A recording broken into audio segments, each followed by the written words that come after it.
So really quick at the beginning of the video, I want to say that if I sound a little sick or something, it's because I kind of am. I have a sore throat. I kind of have a little bit of a cold going on.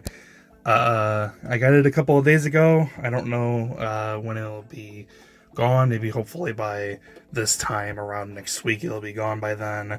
But hopefully I'll be cutting the parts out when I'm like coughing a little bit. But if you do hear some, it's because I'm a little sick and I have a little bit of a sore throat. But we're back with another My Hero Academia episode, and obviously not a whole lot is going to happen, like action-wise, but that's okay, because that's not really what's supposed to be happening right now. We've had kind of like non-stop action going on for a while now, and it kind of needed to like calm down and relax, because right now this is the most important part of Midoriya's journey right now, and that's to get the people within UA, the people who are, evacuees and refugees, to accept that Midoriya is going to be coming in for a short time, because he desperately needs to rest. Because if he continues on further of what he had been doing for weeks on end, who knows how long, he's going to eventually end up destroying himself, and the villains are going to get exactly what they're looking for, which is his quirk. And obviously, there's a couple of things that also happen within the episode as well. So the civilians kind of have an idea as to why they were trying so hard to bring him in. And they have a couple of ideas as to why that's the case. But the only thing they really know is that the League of Villains and All For One are after Midoriya for some specific reason, and that he also has multiple quirks, so they also see him as a Nomu as well, because the Nomu had been reported as to having a whole bunch of quirks, so they see him as nothing more than a monster. And the civilians who are evacuees, they don't want to bring him in, right? They don't see him for what he is currently in the moment. They just see him as a monster who is going to potentially bring upon the destruction of UA, and is going to potentially cause a lot of fatalities to occur by him just simply being there. But at the beginning of the episode, we see a little bit more of a confirmation from the principal of the school. He even says he paid out of his own money to bring about more what's the word I'm looking for?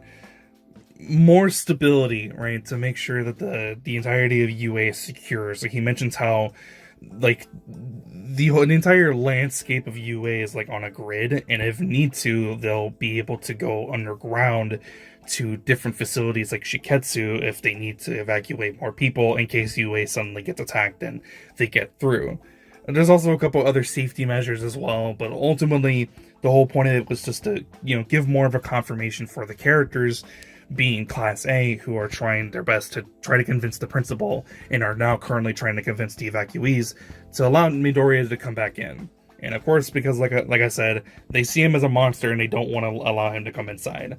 So, in a really amazing moment for Uraraka that I actually really enjoyed about the episode, is she's the one that decides to take the stand to try to convince everybody and realize that he's not some evil monster who's going to bring upon destruction. He's like the rest of us, right? He's like the rest of the civilians. He's the moniker and the true symbol of what is a true hero. They live in a society where there were a whole bunch of heroes doing what they needed to do in order to be able to save others, but a lot of them decided to go ahead and quit.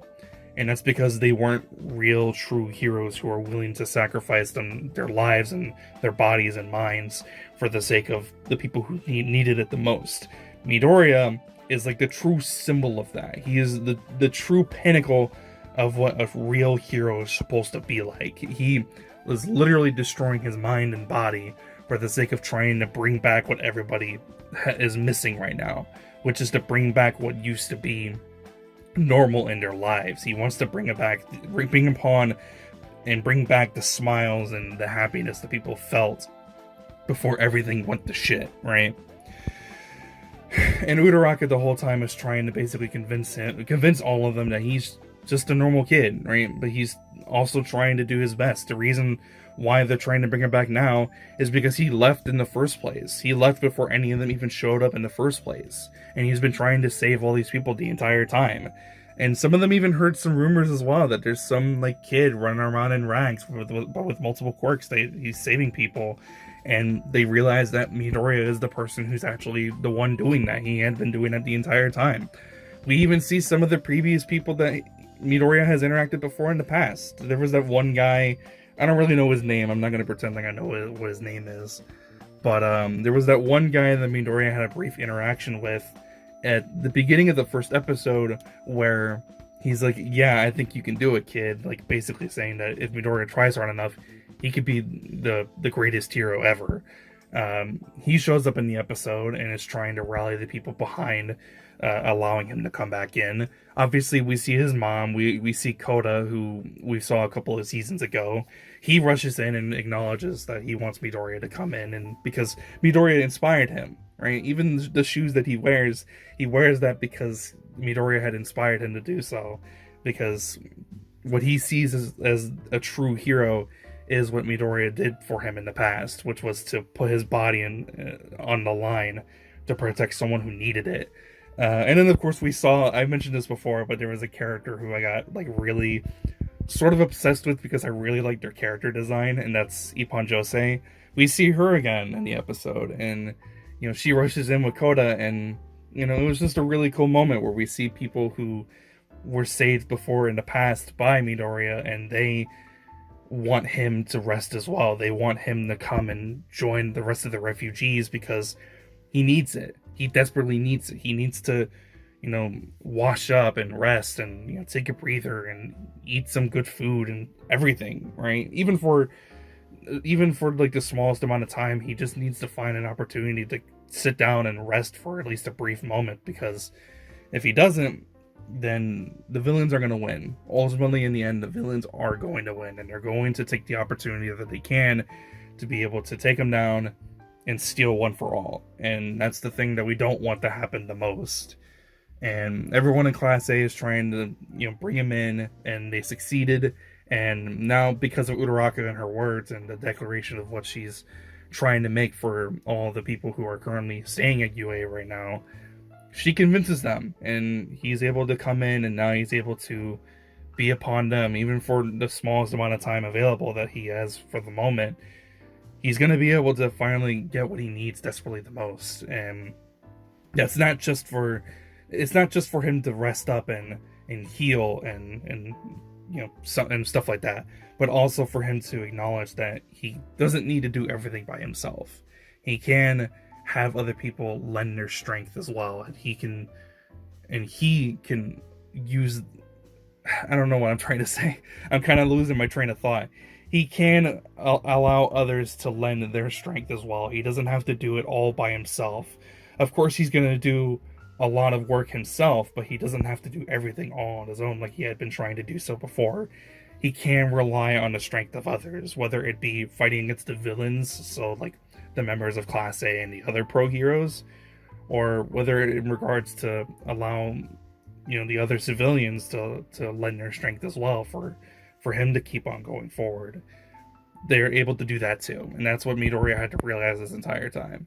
This was a very emotional episode for a lot of people, and I really enjoyed it, you know. And I think it's kind of funny as well, because it's like, I mean, I'm not going to really talk about it. It doesn't really matter. It's kind of off topic. I'm not going to mention it. It's kind of like whatever. I was going to mention something that I found really funny, but it doesn't really matter. Anyways, I really enjoyed it. You know, obviously no action, but sometimes you don't really need action for something, you know, intense to happen, right? You don't need action for something emotional to happen.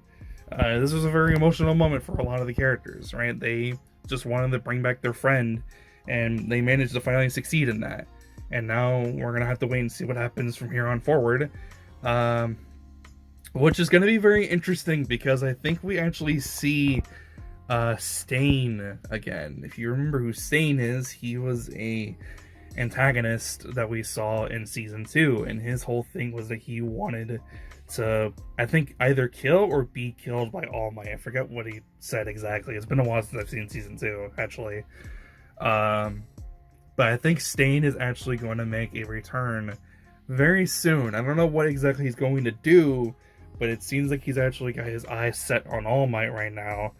I'm assuming it's Stain because he's got like the sword, and we see like a sort of close-up shot of him, and he's like sort of wearing the same like bandana that he once wore before.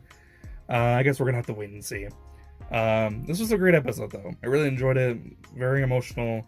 A lot of development for a lot of characters who really needed it. It was great. I really enjoyed it. So yeah, until the next episode, which is next week, which I believe is going to be the last episode. I know I've been saying this for a couple weeks now, but I actually mean it this time.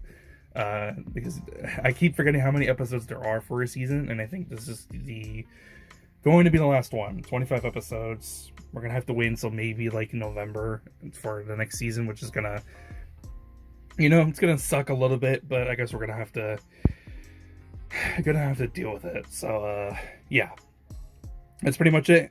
If you liked the video, be sure to leave a like, and if you want to see more, please be sure to subscribe. I'll see you guys in the next one. I hope you guys have a fantastic day. I'm out. Peace.